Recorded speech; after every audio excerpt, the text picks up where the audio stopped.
Arboristika aktuálně. Stromy, které tvoří budoucnost. Vítejte zpět u našeho podcastu Arboristika aktuálně. Dnes se vracíme do světa dendrologie a budeme se zabývat popisem rodu hloch Crataegus. Hloch je rod opadavých keřů nebo stromů, které jsou rozšířené po celé Evropě, Asii a Severní Americe. Jsou známé svými trnitými větvemi, jednoduchými listy a bílými nebo růžovými květy, které se objevují na jaře. V tomto díle podcastu se dozvíte více o různých druzích hlohu, jejich vlastnostech a využití. Budeme také diskutovat o tom, jak hlohy pěstovat a jak se o ně starat.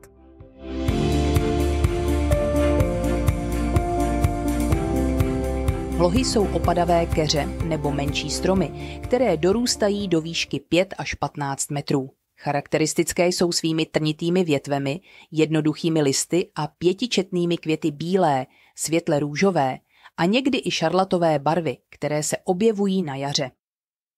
Plody hlohu, nazývané hložinky, jsou malé červené nebo oranžové malvice obsahující 1 až 5 pecek.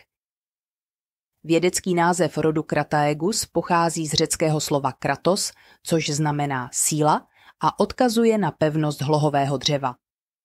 Druhá část názvu, akis, znamená ostrý a poukazuje na trny, které jsou pro hlohy typické. Hlohy jsou rozšířené v mírných oblastech severní polokoule, v Evropě, Asii, Severní Africe a Severní Americe.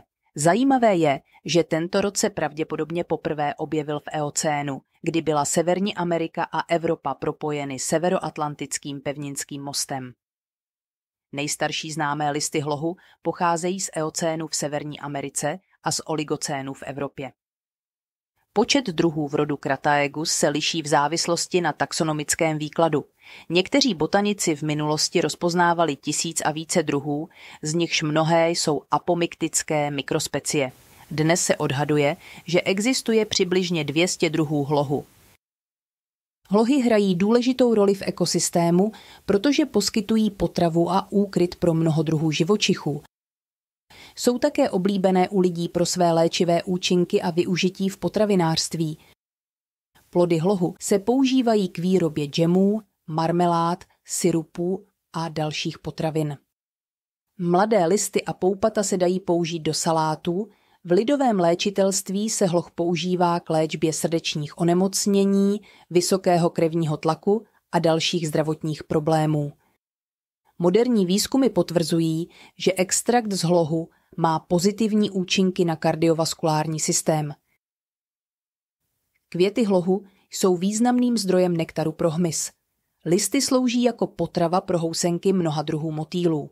Plody, hložinky jsou důležitou zimní potravou pro ptáky, zejména drozdy a brkoslavy, kteří se podílejí na šíření semen. Hlohy se množí semeny nebo roubováním. Semena vyžadují stratifikaci a klíčí 1 až 2 roky. Klíčivost semen se zlepšuje, pokud se pecky před stratifikací důkladně vysuší při pokojové teplotě. Méně časté formy hlohu se roubují na semenáčky jiných druhů. Hlavními domácími zástupci tohoto rodu jsou Crataegus monogyna a Crataegus laevigata. Hloh jednosemenný, Crataegus monogyna, je jedním z nejrozšířenějších a nejznámějších druhů hlohu v Evropě. Hloh jednosemenný je keř nebo menší strom dorůstající výšky až 10 metrů. Má hustou korunu a matně hnědou kůru s vertikálními oranžovými prasklinami. Mladší větve jsou pokryty ostrými trny o délce asi 12,5 mm. Listy jsou 2 až 4 cm dlouhé, obvejčité a hluboce laločnaté, s laloky rozevřenými v širokém úhlu. Svrchní strana listů je tmavě zelená, spodní strana světlejší. Květy hlohu jednosemenného jsou oboupohlavné, bílé, často s narůžovělým nádechem a uspořádané v chocholících po 5 až 25 květech. Mají mnoho červených tyčinek a 1 pestík, kvetou v pozdním jaru, květen až začátek června, a jsou opylovány hmyzem, například pakomáry, včelami a mouchami. Plody, hložinky, jsou malé, oválné, tmavě červené malvice o délce asi 1 cm. obsahují jednu pecku a vyvíjejí se ve skupinách po 2 až 3 podél menších větví. Jsou dužnaté a mají jemnou chuť. Hloh jednosemenného se od příbuzného, ale méně rozšířeného hlohu obecného, Crataegus laevigata, odlišuje vzpřímenějším růstem, hluboce laločnatými listy s rozložitými laloky a květy s jedním pestíkem, oproti 2 až 3 u hlohu obecného. Oba druhy se však mohou křížit, takže se často vyskytují hybridy. Hloh jednosemenný má podobně jako ostatní hlohy široké spektrum využití. Jeho plody jsou jedlé a používají se k výrobě želé, domácího vína a dalších pochutin. Mladé listy a poupata se dají použít do salátů. V lidovém léčitelství se hloh jednosemenný používá k léčbě srdečních onemocnění, vysokého krevního tlaku a dalších zdravotních problémů.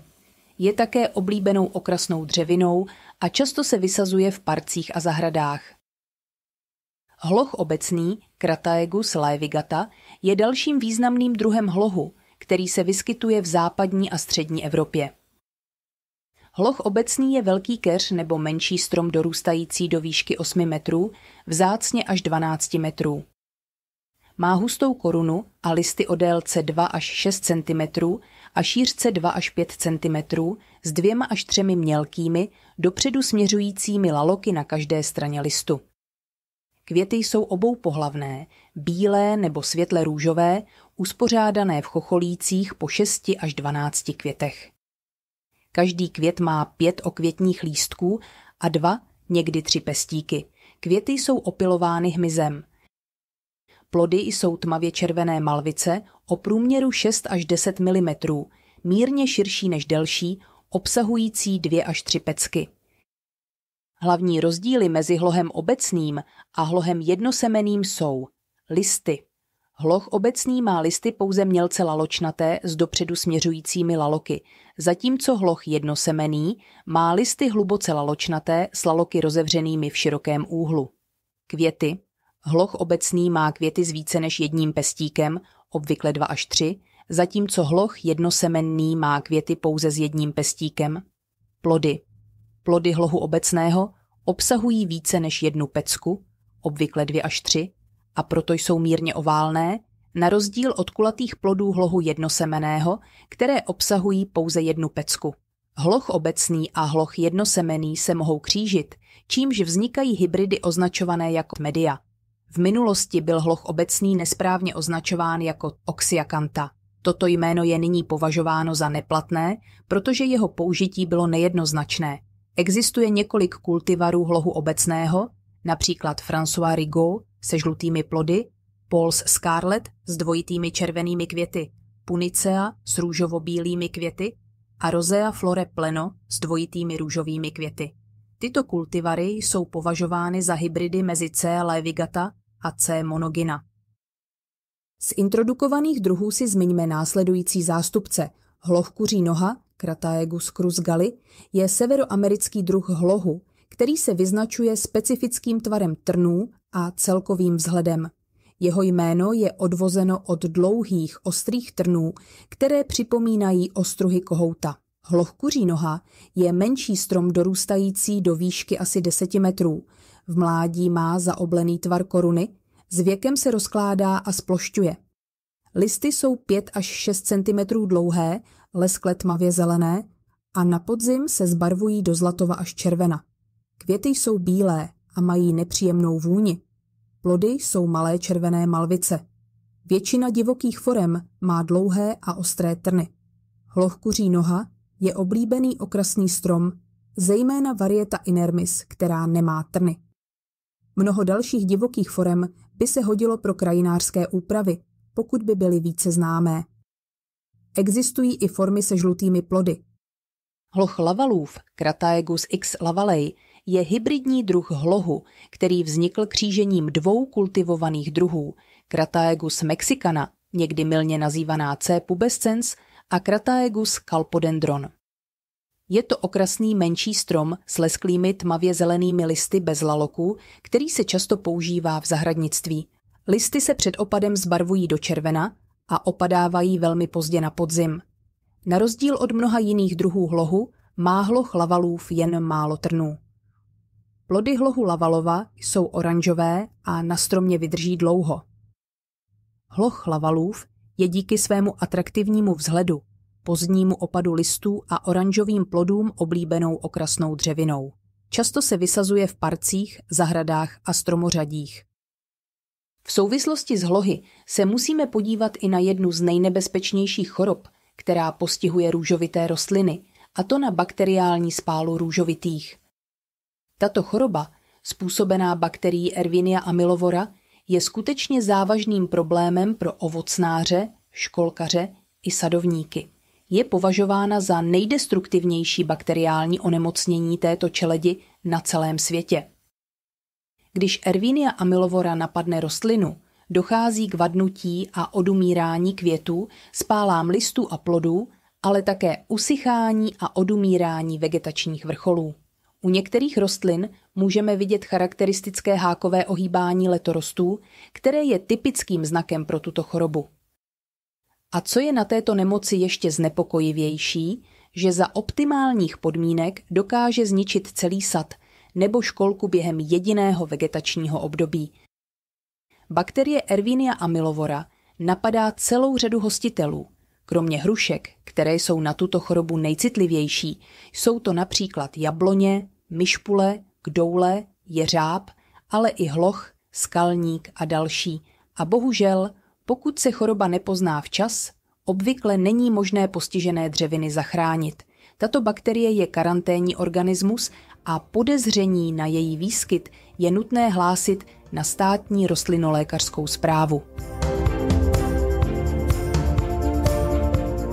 A to je pro dnešní díl Arboristiky aktuálně vše. Doufáme, že jste si s námi užili cestu do trnitého, ale krásného světa hlohů. Věříme, že jste se dozvěděli mnoho nového o rozmanitosti tohoto rodu, jeho ekologickém významu a využití v různých oblastech lidské činnosti. Ať už vás hlohy zaujaly svými léčivými účinky, kulinářským potenciálem nebo okrasnou hodnotou, doufáme, že se na ně budete dívat s novým pohledem a oceníte jejich důležitost v přírodě i v našich životech. Děkujeme, že jste s námi strávili čas a těšíme se na vás zase příště u dalšího dílu Arboristiky aktuálně, vašeho průvodce světem stromů a jejich péče.